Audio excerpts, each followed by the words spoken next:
Après, t'as vu, quand j'irai faire des clips à Bora Bora, je peux emmener toute la cité quand même. Mais je ramènerai quelques têtes, je serai obligé.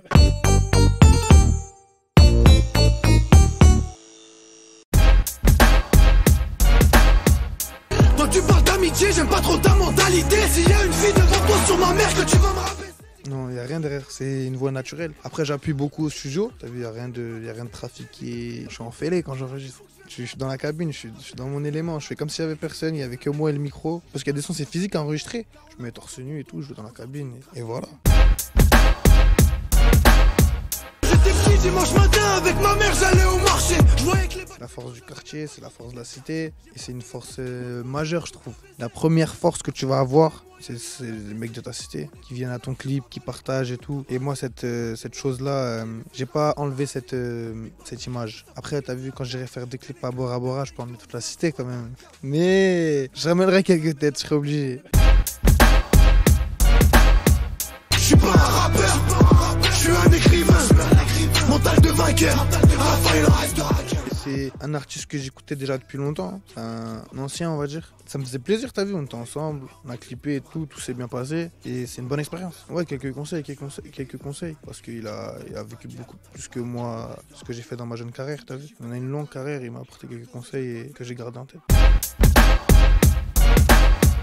Le bien et le mal, il se présente à lui et c'est toi et ton envie. T'as vu, si tu veux faire du mal, il n'y a personne qui va t'empêcher de le faire. Tu veux faire du bien, personne ne t'en empêchera aussi. Sur cette cover, c'est bien représenté parce qu'on va dire qu'on voit qu'il veut aller vers le mal, mais on comprend qu'il y a un truc qui le bloque, mais t'arrives pas à comprendre ce que c'est qui le bloque. C'est comme si moi, j'essayais de le garder dans le droit chemin. C'est une chose qui moi, m'est arrivée grâce à la musique. T'as vu, c'est la musique qui m'a cadré. La moitié d'un ami, c'est la moitié d'un traître. Comprends mieux Justement pourquoi. pas, je suis pas dans cette matrix de je fais attention à tout et tout. Même si je le dis souvent dans mes sons, mais c'est vrai que y a certaines personnes, tu vas penser que c'est ton pote ou quoi, mais en fin de compte, il a peut-être des intentions bizarres que lui ne pense même pas bizarres, peut-être. Hein. Bah ouais, il faut avoir un bon entourage. Des fois, l'entourage, ça peut te tuer. Il y a des gens, c'est des personnes, les plus gros des chétanes, ils ont juste un bon entourage, ça change tout. Roi de la jungle, regarde mes cheveux, bah c'est ma crinière. Moi, ça fait partie de mon image. Si je me coupe les cheveux, c'est bizarre. Même moi, je n'ai pas envie de me couper les cheveux. T'es fou, au réveil, j'ai les cheveux qui vont dans tous les sens. Si aujourd'hui je me coupe les cheveux là, tu vas me voir en jeune. Tu vas dire, ouais, il a rajeuni de ouf.